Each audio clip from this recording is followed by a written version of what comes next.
എന്തിനാണ് നമ്മൾ ധ്യാനം ചെയ്യുന്നത്, എന്തിനാണ് പ്രാർത്ഥിക്കുന്നതെന്ന് ചോദിക്കും. അപ്പോൾ പറയുന്ന ആൻസറാണ് നമ്മുടെ ജീവന്റെ ക്വാളിറ്റി ഉയർത്താൻ വേണ്ടിയിട്ടാണ്. ജീവിതത്തിൽ ഒന്നുമില്ല, എല്ലാം നഷ്ടപ്പെട്ടു എന്ന് തോന്നുന്ന ചില മനുഷ്യരെ എടുത്ത് നോക്കിയെങ്കിൽ അവരുടെ പ്രധാനപ്പെട്ട പ്രശ്നം.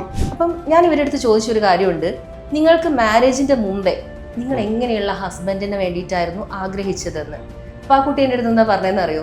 മാരേജിന്റെ മുമ്പേ എനിക്കിഷ്ടം ഒരാള് സ്പിരിച്വൽ അല്ലാത്തത് കൊണ്ടാണ് അവരുടെ റിലേഷൻഷിപ്പുകൾ തകർന്നു പോകുന്നത്. ഈ മൈൻഡ് കണക്റ്റഡ് ആണ്. ഈ പ്രപഞ്ചത്തിൽ, ഈ ഭൂമിയിലെല്ലാം എനർജി ആണെങ്കിൽ തീർച്ചയായിട്ടും നമുക്ക് ഒരാളെ നമ്മുടെ ഫോക്കസിങ് കൊടുത്തുള്ള തോട്ടിലൂടെ കണക്ട് ചെയ്യാൻ പറ്റും. അവാക് മീഡിയയിൽ ഇന്ന് അതിഥിയായിട്ടുള്ളത് ലൈഫ് കോച്ചും സ്പിരിച്വൽ ഹീലറുമായിട്ടുള്ള അഞ്ജനയാണ്. നമസ്തേ. നമസ്തേ. അഞ്ജനയെ പറ്റി പറയുകയാണെങ്കിൽ ഇതിനു മുമ്പിട്ട് അവാക് മീഡിയയുടെ പ്ലാറ്റ്ഫോമിൽ വന്നിട്ടുണ്ട് ആങ്കറിംഗ് ആയിട്ട്. ഇപ്പോൾ അഞ്ജനയെ സംബന്ധിച്ച് അഞ്ജന ഒരു ലൈഫ് കോച്ചാണ്, സ്പിരിച്വൽ ഹീലറാണ്. അപ്പോൾ അതേപോലെ തന്നെ മറ്റ് മൊഡാലിറ്റികൾ കൈകാര്യം ചെയ്യുന്നുണ്ട്. യഥാർത്ഥത്തിൽ എന്താണ് ഈ ലൈഫ് കോച്ച് എന്ന് പറയുന്നത്? അതായത് നമ്മൾ ഏതൊരു ഫാമിലി എന്ന് പറയുന്നത് നമ്മുടെ വലിയൊരു കൺസെപ്റ്റ് ആണല്ലോ. അപ്പൊ ആ ഒരു ലൈഫിൽ ഒരാളുടെ വ്യക്തി ജീവിതത്തിൽ പല കാര്യങ്ങളും ഉണ്ടാവും. അപ്പൊ അതിലൊരു ട്രാൻസ്ഫോർമേഷൻ വരുത്തുക, അവർക്ക് ലൈഫിൽ അവർക്ക് ആവശ്യമുള്ള കാര്യങ്ങൾ, അവർക്ക് അറിയാത്ത കാര്യങ്ങളെ കുറിച്ച് അത് നമ്മൾ അറിയിക്കുക, അവർക്ക് അതിന് വേണ്ടിയിട്ടുള്ള ഒരു ഗൈഡൻസ് കൊടുക്കുക. ശരിക്കും അതാണ് ഉദ്ദേശിക്കുന്നത്. ഇപ്പോൾ എനിക്ക് തോന്നുന്നു അഞ്ജനയെ സംബന്ധിച്ച് അഞ്ജന കൂടുതലും ഫോക്കസ് ചെയ്യുന്നത് റിലേഷൻഷിപ്പ് പ്രോബ്ലംസിനാണ്. തീർച്ചയായിട്ടും. എന്തുകൊണ്ടാണ് അഞ്ജന ഈ റിലേഷൻഷിപ്പ് മാനേജ്മെന്റിലേക്ക് വന്നത്? അതായത് എൻ്റെ ലൈഫിലെ ഞാനിപ്പോൾ ഓർമ്മ വെച്ച നാൾ മുതൽ ഒരുപാട് പ്രോബ്ലംസ് എനിക്ക് പല രീതിയിലും ഉണ്ടായിട്ടുണ്ട്. അപ്പോൾ ഫാമിലിക്ക് ഒരു പ്രശ്നവും ഇല്ല, ബട്ട് എന്താ പറയുക, നമ്മുടെ പല റിലേറ്റീവ്സ് ആണെങ്കിലും ഫ്രണ്ട്സ് ആണെങ്കിലും അപ്പം ഞാനിങ്ങനെ ചിന്തിക്കും, എൻ്റെ ലൈഫിൽ മാത്രമാണോ ഇങ്ങനെ പ്രശ്നം, എന്തുകൊണ്ടാണ് ഇങ്ങനെയെന്നൊക്കെ ചിന്തിക്കാറുണ്ടായിരുന്നു. പക്ഷെ ഇപ്പം അതിൻ്റെ അർത്ഥം ഞാൻ മനസ്സിലാക്കുന്നു. കാരണം ഓരോ മനുഷ്യനും ഒരു നിയോഗമുണ്ട്. ഈ ഒരു ലൈഫ് നമുക്ക് കിട്ടിയതിനൊരു നിയോഗമുണ്ട്. അപ്പം എൻ്റെ അടുത്ത് ഒരു ക്ലയൻറ്റ് വരുമ്പോൾ അവരിപ്പോൾ അനുഭവിക്കുന്ന പ്രശ്നം, അവരുടെ ഫീലിങ്സ് എന്താണ്, അവർക്ക് നേരിടുന്നത്, അത് അവർ പറയുമ്പം എനിക്ക് പെട്ടെന്ന് മനസ്സിലാവും. കാരണം ഇപ്പം നമ്മളിപ്പോൾ ഒരു പഠിച്ചിട്ട് മാത്രം നമുക്കിപ്പോൾ ഒരു സ്റ്റഡി നടത്തി ഒരു വർക്ക് നമുക്ക് ചെയ്യാം, ബട്ട് അതും എക്സ്പീരിയൻസും തമ്മിൽ ഒരുപാട് വ്യത്യാസമുണ്ട്. അപ്പം ഞാൻ ദൈവത്തോട് നന്ദി പറയും. അവർ കരയുന്നതിൻ്റെ ഫീലിങ്സ് എന്താണെന്ന് എനിക്ക് മനസ്സിലാക്കി അവർക്കൊരു ആൻസർ കൊടുക്കാൻ പറ്റുന്നുണ്ടല്ലോ, അല്ലേ? അപ്പോൾ അതിൽ ഞാൻ ഒരുപാട് സാറ്റിസ്ഫൈഡ് ആണ്.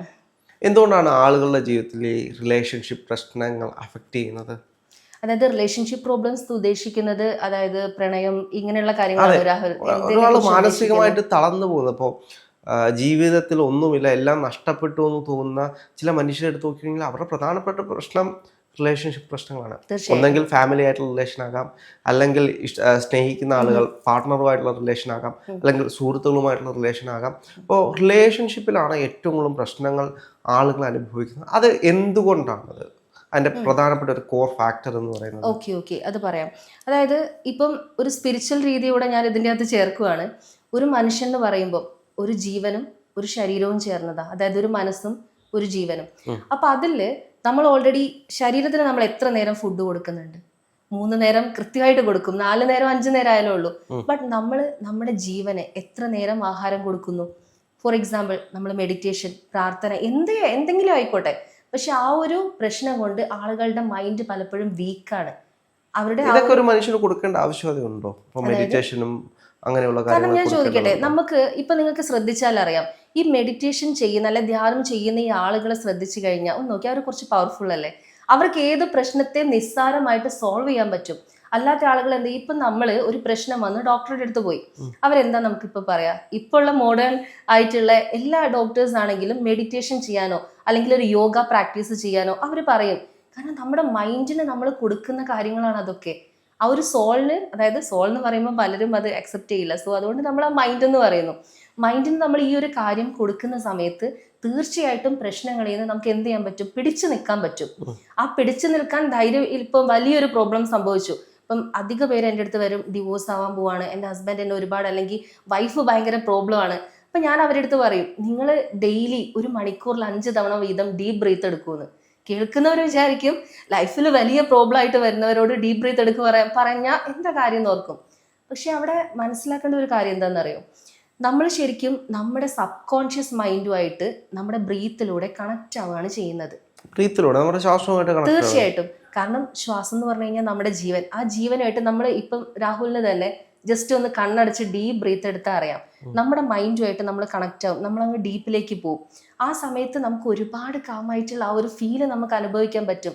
ഇത് നമ്മൾ കണ്ടിന്യൂസ് ആയിട്ട് നമ്മുടെ ലൈഫിൽ ഫോളോ ചെയ്യുന്ന സമയത്ത് ഏതൊരു പ്രശ്നത്തിലും നമുക്ക് എന്താ പറയാ അത്രയ്ക്കും കാമായിട്ട് നിൽക്കാൻ പറ്റും. അത് നിരന്തരമായിട്ട് പരിശീലിച്ചെങ്കിൽ മാത്രം. ഈ ഒരു കാര്യങ്ങളൊക്കെയാണ് ഇപ്പൊ നേരത്തെ ചോദിച്ചില്ലേ എന്താണ് ഒരു ലൈഫ് കോച്ച് എന്നുള്ള രീതിയിൽ ഞാൻ കൊടുക്കുന്നത്. എനിക്കറിയുന്ന ഞാൻ മനസ്സിലാക്കിയിട്ടുള്ള നമ്മുടെ ഗുരുനാഥന്മാര് നമുക്ക് പറഞ്ഞു തന്നിട്ടുള്ള കുറച്ച് കാര്യങ്ങൾ സമൂഹത്തിൽ നമ്മളെ തേടി വരുന്ന ആളുകൾക്ക് വേണ്ടി കൊടുക്കുന്നു. ഇപ്പോൾ പറഞ്ഞതുപോലെ ഇപ്പോൾ മെഡിറ്റേഷൻ അല്ലെങ്കിൽ ഇത്തരത്തിലുള്ള കാര്യങ്ങൾ ഈ ഇപ്പോൾ പറഞ്ഞു വരുന്നത് പലപ്പോഴും ഒരു സ്പിരിച്വൽ തലത്തിലേക്കാണ്. അപ്പോൾ കാവാൻ കോയറ്റ് അല്ലെങ്കിൽ മെഡിറ്റേറ്റിംഗ് സ്പേസ്. അപ്പോൾ ഒരാൾ സ്പിരിച്വൽ അല്ലാത്തത് കൊണ്ടാണ് അവരുടെ റിലേഷൻഷിപ്പുകൾ തകർന്നു പോകുന്നത്? ഒരിക്കലും അല്ല, അങ്ങനെ നമുക്ക് പറയാൻ പറ്റില്ല. ഇപ്പൊ ഞാനൊരു എക്സാമ്പിൾ പറയാം. ഇപ്പൊ എന്ത് പറയുമ്പോൾ എനിക്ക് എന്റെ ലൈഫായിട്ട് കമ്പയർ ചെയ്ത് പറയുമ്പോൾ കുറച്ചുകൂടി ഈസി ആയിരിക്കും. കുറച്ച് വർഷങ്ങൾക്ക് മുമ്പ്, ഒരു 10-15 വർഷം മുമ്പ് എൻ്റെ ലൈഫിൽ ഒരുപാട് പ്രോബ്ലംസ് ഉണ്ടായ ഒരു ടൈം ഉണ്ടായിരുന്നു. ആ ടൈമിൽ ഞാൻ ഓഷോന്റെ ഒരു ബുക്ക് എടുത്ത് വായിച്ചു. സത്യം പറയട്ടെ, എനിക്കൊന്നും കാര്യമായിട്ട് മനസ്സിലായില്ല. വായിക്കാൻ പറ്റും എന്നല്ലാണ്ട്, മലയാളം ബുക്കായിരുന്നു, വായിച്ചു എന്നല്ലാണ്ട് എന്താണ് അതിൽ ഉദ്ദേശിച്ചതെന്ന് എനിക്കറിയില്ല. ആ ടൈമിൽ ഞാൻ യോഗ സെന്ററിൽ ടീച്ചറായിട്ട് പഠിച്ചുകൊണ്ടിരിക്കുക. അത് കഴിഞ്ഞു, കുറേ വർഷം കഴിഞ്ഞു ഞാൻ മെഡിറ്റേഷൻ പ്രാക്ടീസ് ചെയ്യാൻ തുടങ്ങി. മെഡിറ്റേഷൻ എന്ന് പറയുന്നത് വേറൊരു കാര്യം, ഒരാൾക്ക് പഠിപ്പിക്കാൻ പറ്റിയ കാര്യമല്ല, അത് നമ്മൾ സ്വയം തിരിച്ചറിഞ്ഞ് ഉണ്ടാക്കേണ്ട ഒരു സംഭവമാണ്. അപ്പൊ എന്നാലും ഞാൻ മെഡിറ്റേഷൻ ഒക്കെ പ്രാക്ടീസ് ചെയ്ത് തുടങ്ങി. അതിനുശേഷം കുറേ വർഷങ്ങൾക്ക് ശേഷം ഞാൻ ആ ബുക്ക് വായിച്ചപ്പോൾ എനിക്ക് അതിൽ നിന്ന് ഒരുപാട് അർത്ഥങ്ങൾ കിട്ടി. കാരണം നമ്മൾ മനസ്സിലാക്കാത്ത കാര്യങ്ങൾ നമുക്ക് മനസ്സിലാവാൻ തുടങ്ങി. അതിന്റെ റീസൺ എന്ന് പറയുന്നത്, ഇപ്പം ശരിക്കും പറഞ്ഞാൽ ഇതിപ്പോ നമ്മൾ പറഞ്ഞ് സ്പിരിച്വലിലേക്ക് കടന്നു പോകും, എങ്കിലും പറയുവാണ്, എന്നോട് എൻ്റെ ഗുരുനാഥൻ പറഞ്ഞിട്ടുള്ള കാര്യമാണ്. ഞാൻ ചോദിക്കും എന്തിനാണ് നമ്മൾ ധ്യാനം ചെയ്യുന്നത്, എന്തിനാണ് പ്രാർത്ഥിക്കുന്നത് എന്ന് ചോദിക്കും. അപ്പൊ പറയുന്ന ആൻസറാണ് നമ്മുടെ ജീവന്റെ ക്വാളിറ്റി ഉയർത്താൻ വേണ്ടിയിട്ടാണ്. അപ്പൊ ഒരു ഡൗട്ട് തോന്നാം, രാഹുലും എന്നോട് ചോദിക്കും എന്താണ് ഈ ജീവന്റെ ക്വാളിറ്റി. ഓക്കെ, ഇപ്പൊ ഒരു എക്സാമ്പിൾ, ഞാനും നമ്മുടെ ഐസക് ന്യൂട്ടനും ഒരു ആപ്പിൾ മരത്തിന്റെ ചോട്ടിൽ ഇരിക്കുക. എന്റെ തലയിൽ ഒരു ആപ്പിൾ വീണ് കഴിഞ്ഞാൽ ഞാൻ എന്ത് ചെയ്യും? അപ്പൊ കഴുക പോലുമില്ല, അപ്പൊ കഴിക്കും. പക്ഷെ പുള്ളിക്കാരൻ എന്ത് ചെയ്തു? അദ്ദേഹം അത് കയ്യിൽ വീണു, എന്ത് ചെയ്തു? ഇതെങ്ങനെ വീഴുന്നു എന്ന് ചിന്തിച്ചു. അത് അദ്ദേഹത്തിന്റെ ആ ഒരു ജീവന്റെ ക്വാളിറ്റിയാണ്. ഓക്കെ, എന്ന് കരുതി എനിക്ക് ക്വാളിറ്റി ഇല്ല, അല്ലെങ്കിൽ നമ്മൾക്ക് ക്വാളിറ്റി ഇല്ല എന്നല്ല പറയുന്നത്, അത് പലർക്കും ഡിഫറെന്റ് ആയിട്ടായിരിക്കും. അപ്പൊ ഇത് നമ്മൾക്ക് കൂട്ടാൻ പറ്റും. ഈ ക്വാളിറ്റി എന്ന് പറയുന്നത് നമുക്ക് എന്ത് ചെയ്യാൻ പറ്റും? നമുക്ക് ഉയർത്തിയെടുക്കാൻ പറ്റും. അതിന് വേണ്ടിയിട്ടാണ് നമ്മൾ ശരിക്കും ഈ മെഡിറ്റേഷൻ, ധ്യാനം ഇതൊക്കെ ചെയ്യുന്നത്. ഇപ്പോൾ റിലേഷൻഷിപ്പ് പ്രശ്നങ്ങളുമായിട്ട് ഒരുപാട് ആളുകൾ വരുന്നുണ്ടെന്ന് പറഞ്ഞു, അവർക്ക് ഒരുപാട് പരിഹാരങ്ങൾ പറഞ്ഞു കൊടുക്കുന്നുണ്ട്, അറിയുന്ന രീതിയിൽ പറഞ്ഞു കൊടുക്കുന്നുണ്ടെന്ന് പറഞ്ഞ്, എങ്ങനെയാണ് മൂന്നാമത് നിൽക്കുന്ന ഒരാൾക്ക് അവരുടെ ഉള്ളിലെ പ്രശ്നങ്ങൾ കണ്ടെത്തി അതിന് പരിഹാരം നിശ്ചയിച്ചു കൊടുക്കാൻ കഴിയുന്നത്? തീർച്ചയായിട്ടും നല്ലൊരു ക്വസ്റ്റ്യൻ ആണ്. ഒന്നാമത് എക്സ്പീരിയൻസ് ആണ്. നമ്മൾ ശരിക്കും സ്റ്റാർട്ടിങ്ങിൽ എൻ്റെ അടുത്ത് ക്ലയൻസ് വരുമ്പോൾ എൻ്റെ ലൈഫുമായിട്ട് കമ്പയർ ചെയ്ത്, അല്ലെങ്കിൽ ഞാൻ പഠിച്ച കാര്യങ്ങളായിട്ട് വെച്ചിട്ടായിരുന്നു എന്ത് ചെയ്യുക, ഞാൻ അവർക്ക് സൊല്യൂഷൻ പറഞ്ഞു കൊടുക്കണേ. ബട്ട് ഇപ്പോഴത്തെ അവസ്ഥ അങ്ങനെയല്ല. ഇപ്പം കഴിഞ്ഞ ദിവസം എൻ്റെ അടുത്തൊരു ക്ലയൻറ്റ് വന്നു, ഒരു പെൺകുട്ടിയാണ്. ഓക്കെ, അപ്പോൾ അവളുടെ പ്രശ്നം എന്ന് വെച്ച് കഴിഞ്ഞാൽ ഹസ്ബൻഡ് ഭയങ്കര ടോക്സിക് ആണ്. ഭയങ്കര എന്ന് വെച്ച് കഴിഞ്ഞാൽ നന്നായിട്ട് അടിക്കും, ഇങ്ങനെയൊക്കെ ഒരു ഭയങ്കര പ്രശ്നം. അപ്പം ഞാൻ ഇവരുടെ അടുത്ത് ചോദിച്ചൊരു കാര്യമുണ്ട്, നിങ്ങൾക്ക് മാരേജിന്റെ മുമ്പേ നിങ്ങൾ എങ്ങനെയുള്ള ഹസ്ബൻഡിന് വേണ്ടിയിട്ടായിരുന്നു ആഗ്രഹിച്ചതെന്ന്. അപ്പൊ ആ കുട്ടി എൻ്റെ അടുത്ത് എന്താ പറഞ്ഞതെന്ന് അറിയോ? മാരേജിന്റെ മുമ്പേ എനിക്കിഷ്ടം എന്നോട് ഭയങ്കര എന്താ പറയാ പൊസസീവ് ആയിട്ടുള്ള, എന്തെങ്കിലും പറഞ്ഞാൽ വേറെ ഏതെങ്കിലും പയ്യനെ നോക്കിക്കഴിഞ്ഞാൽ എന്നെ അടിക്കുന്ന, എനിക്കൊരു അടി തരുന്നത്, ഇതേപോലെ എങ്ങോട്ടും തിരിയാൻ സമ്മതിക്കാതെ എന്നെ ഇങ്ങനെ സ്നേഹിച്ച് ശ്വാസം മുട്ടിക്കണ ഒരു ഹസ്ബൻഡിനെയാണ് അവൾക്ക് ഇഷ്ടം. അപ്പൊ എന്താണ് സംഭവിച്ചതെന്ന് രാഹുൽ മനസ്സിലായോ? അതേപോലുള്ളൊരു ഭർത്താവിനെ കിട്ടി. അതായത് നമ്മൾ ഇമോഷണലി ഫീലിങ്സ് കൊടുത്തുകൊണ്ട് ഒരു ചിന്ത നമ്മളുടെ ഉള്ളിൽ നിന്ന് വരുവാണെങ്കിൽ ആ ചിന്തയ്ക്ക് ഒരു ഫ്രീക്വൻസി ഉണ്ട്. ഓക്കെ, നമ്മുടെ ചിന്തയ്ക്ക് ഒരു ഫ്രീക്വൻസി ഉണ്ട്. അതുകൊണ്ടാണല്ലോ ഈ ടെലിപ്പതി ഒക്കെ വർക്കാവുന്നത്. ഓക്കെ, അപ്പോൾ ഈ ചിന്തയുടെ ഈ ഫ്രീക്വൻസി എന്ത് ചെയ്യും? അതുപോലത്തെ ഒരാളെ എവിടെ ആയിക്കോട്ടെ ആ ഫ്രീക്വൻസിയിലുള്ള ഒരാളെ നമ്മുടെ അടുത്തേക്ക് കൊണ്ടുവരും. എന്നിട്ട് നമ്മൾ എന്ത് ചെയ്യും? അത് വാങ്ങി വെച്ചിട്ട് അയ്യോ എൻ്റെ ജീവിതത്തിൽ ഇങ്ങനെ ഹസ്ബൻഡ് ആയി പോയല്ലോ എന്നോർത്ത് നമ്മൾ വിഷമിക്കും. പക്ഷെ അത് ശരിയാണ്. ബട്ട് നമ്മൾ ചിന്തിക്കേണ്ട ഒരു കാര്യം, അവര് കാരണമല്ല നമ്മുടെ ലൈഫിൽ ഇങ്ങനെയൊന്നും ഉണ്ടായത്. നമ്മളായിട്ട് നമ്മുടെ വീക്കായിട്ടുള്ള മൈൻഡ് ഉണ്ടായ സമയത്ത്, അല്ലെ നമ്മുടെ എന്താ പറയാ തെറ്റായ കുറെ ചിന്തകൾ കാരണം നമ്മൾ തന്നെ അട്രാക്ട് ചെയ്തെടുത്തതാണ്. പക്ഷെ ഒരിക്കലും അങ്ങനെ ചിന്തിക്കാത്ത ആളുകൾക്ക്, ഇപ്പോ അങ്ങനെ ഒരു ഭർത്താവിനെ വേണമെന്ന് പോലും ചിന്തിക്കാത്ത ആളുകളുടെ ജീവിതത്തിലേക്ക് അങ്ങനെയുള്ള അനുഭവങ്ങൾ അല്ല, അതൊക്കെ. അപ്പൊ ഞാൻ ചോദിക്കട്ടെ, അങ്ങനെയൊന്നും ചിന്തിച്ചിട്ടേ ഇല്ല അവർ നമ്മളെങ്ങനെ പറയും?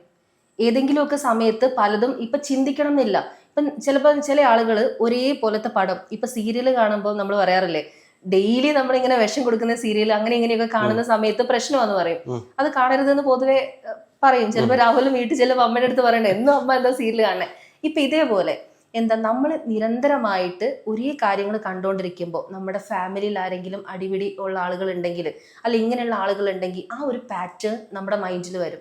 ഈ പാറ്റേൺ എന്ത് ചെയ്യും, വീണ്ടും നമ്മൾ വലുതാവുന്നതിനനുസരിച്ച് ഇങ്ങനെയുള്ള കാര്യങ്ങളൊക്കെ കളക്ട് ചെയ്ത് അതൊരു വലിയ പാറ്റേൺ ആയിട്ട് മാറും, ഒരു ശൃംഖലയായിട്ട് മാറും. എന്നിട്ട് അത് നമ്മുടെ ലൈഫിലേക്ക് ഇങ്ങനെയുള്ള റിലേഷൻഷിപ്പ് ആണെങ്കിലും ഇങ്ങനെയുള്ള ആളുകളെ ആണെങ്കിലും അട്രാക്ട് ചെയ്തുകൊണ്ടേയിരിക്കും. അപ്പോൾ ഒരു പരിധി വരെ നമ്മളാണ് ഇതിനെല്ലാം കാരണക്കാർ. നമ്മൾ കാരണക്കാർ എന്ന് പറയുമ്പോൾ അതൊരു കുറ്റമായിട്ടല്ല പറയുന്നത്. കാരണം ഞാൻ പറഞ്ഞത് നമ്മുടെ ചിന്ത കൊണ്ട് നമ്മൾക്ക് ഇങ്ങനെ ഒരു പ്രശ്നം ഉണ്ടാവുമെങ്കിൽ, നമ്മുടെ ലൈഫിൽ ഇങ്ങനെ ഒരു പ്രശ്നം വരുമെങ്കിൽ എന്തുകൊണ്ട് നമുക്ക് നമ്മുടെ ചിന്ത കൊണ്ട് ആ പ്രശ്നത്തിൽ നിന്ന് പുറത്തു കിടക്കാൻ പറ്റില്ല?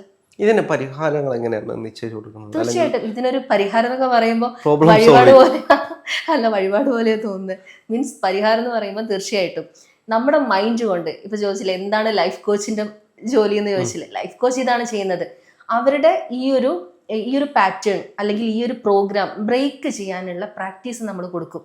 ഓക്കെ, അതിൽ മെഡിറ്റേഷൻ ഉണ്ടാകും, അല്ലാതെ അവരുടെ ലൈഫിൽ എന്താ പറയുക ഫോർഗീവ്നെസ്, ഇതേപോലെ ഗ്രാറ്റിറ്റ്യൂഡ്, ഇങ്ങനെയൊക്കെ പറഞ്ഞിട്ട് നമ്മൾ ശരിക്കും നമ്മൾക്ക് ആവശ്യമുണ്ടെങ്കിലും നമ്മൾ പോകാത്ത കുറെ ഏരിയകളിലൂടെ അവരെ സഞ്ചരിപ്പിക്കും. ശരിക്കും അതാണ് ചെയ്യുന്നത്. പക്ഷെ ഒരു ടോക്സിക് ആയിട്ടുള്ള റിലേഷൻഷിപ്പില് അവർക്ക് ഒത്തുപോകാൻ കഴിയാത്തൊരു സാഹചര്യത്തിലാണ് പോകുന്നതെങ്കിൽ അവിടെ എങ്ങനെയാണ് ഈ ഫോർഗീവ്നെസ്സും, അല്ലെങ്കിൽ അവർ വർഷങ്ങളായിട്ട് ഫോർഗീവ് ചെയ്തിട്ടായിരിക്കും വരുന്നത്.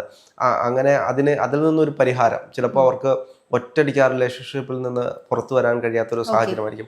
അപ്പോൾ അങ്ങനെയാണ് പലപ്പോഴും ഇപ്പോൾ ക്ഷേത്രങ്ങളിൽ പോകും, പൂജകൾ, പരിഹാരങ്ങൾ, അങ്ങനെ കുറെ ആളുകൾ പോകും, അല്ലെങ്കിൽ ഇത്തരത്തിലുള്ള ഹീലർ, പിന്നെ അല്ലെങ്കിൽ ലൈഫ് കോച്ച്. അപ്പോൾ ഇതിലേക്ക് വരുമ്പോൾ അല്ലെങ്കിൽ റിലേഷൻഷിപ്പ് മാനേജർ, കൗൺസിലിങ്, ഇങ്ങനെയൊക്കെ ഒരുപാട് പോകുന്ന ആളുകളുണ്ട്. അപ്പോൾ ഈ രീതിക്ക് പോകുമ്പോൾ എവിടെയാണ് അവർക്കൊരു മാറ്റം ഉണ്ടാകാൻ പോകുന്നത്? അല്ലെങ്കിൽ ഇതിൻ്റെ ഒരു പരിണിത ഫലം അല്ലെങ്കിൽ ഇതിൻ്റെ ഒറിജിനൽ സൊല്യൂഷൻ എന്ന് പറയുന്നത് ആ റിലേഷൻഷിപ്പ് ബ്രേക്ക് ചെയ്ത് പുറത്തേക്ക് വരികയാണ്. അപ്പോൾ പക്ഷെ അവർക്ക് അതിൽ തുടർന്ന് പോവുകയും വേണം. ചിലപ്പോൾ കുട്ടികളുണ്ടാകാം, ഒരുപാട് ടൈം സ്പെൻഡ് ചെയ്തതായിരിക്കാം. അപ്പോൾ അതിലൊക്കെ എങ്ങനെയാണ് ഒരു പരിഹാരം കണ്ടെത്തി കൊടുക്കാൻ കഴിയുന്നത്? അതായത് ശരിക്കും പറയുകയാണെങ്കിൽ ചില ആളുകൾ നമ്മളുടെ അടുത്ത് വരെ എനിക്കിത് അവസാനിപ്പിക്കണം എന്ന് പറഞ്ഞിട്ടാ. പക്ഷെ ചിലർക്കോ ഇപ്പം വൈഫ് ഭയങ്കര ടോക്സിക് ആണെങ്കിൽ ഹസ്ബൻഡ് പറയാം എനിക്ക് അവളെ തന്നെ വേണം, എന്ത് വന്നാലും ഞാൻ എന്ത് പ്രാക്ടീസ് ചെയ്യാൻ എന്തിനും തയ്യാറാണ്, എനിക്ക് അവരെ വേണമെന്ന് പറഞ്ഞിട്ടാണ് പലരും വരിക. അപ്പൊ നമുക്ക് ഡിവോഴ്സിനെ കുറിച്ച് അവരോട് പറയാൻ പറ്റില്ല. കാരണം അവരെന്താ ആഗ്രഹിക്കുന്നത്, അവരുടെ വൈഫിന്റെ കൂടെ അല്ലെങ്കിൽ ഹസ്ബൻഡിന്റെ കൂടെ ഒരുമിച്ച് പോകണം. അപ്പൊ നമ്മൾ ചെയ്യുന്ന കാര്യം നമ്മുടെ ചിന്തകൾ കൊണ്ട് വന്ന ഈ പ്രശ്നത്തെ ഓപ്പോസിറ്റ് ആയിട്ട് ചിന്തിക്കാൻ നമ്മൾ പഠിപ്പിച്ചു കൊടുക്കും.